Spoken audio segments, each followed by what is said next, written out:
अहिरान के हाई कि छूट जाई मनवा के मोइल लभर अहिरान के हाई कि छूट जाई मनवा के मोइल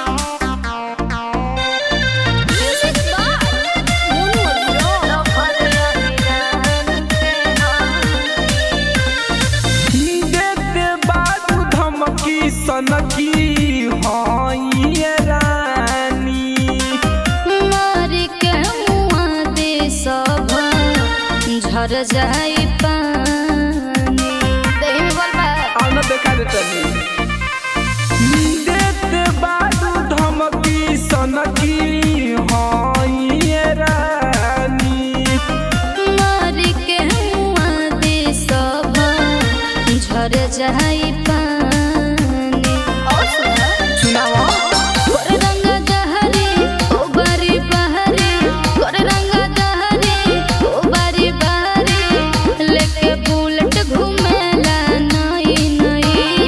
अच्छा कि छूट जाई मनवा के मोइल लभर अहिरान के हाई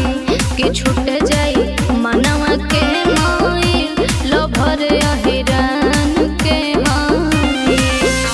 कि छूट जाई मनवा के मोइल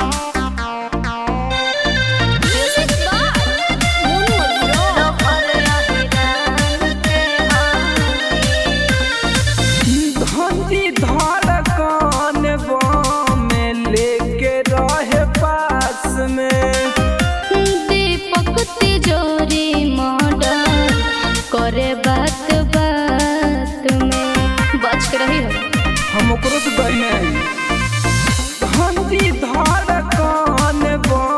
में लेके रहे पास में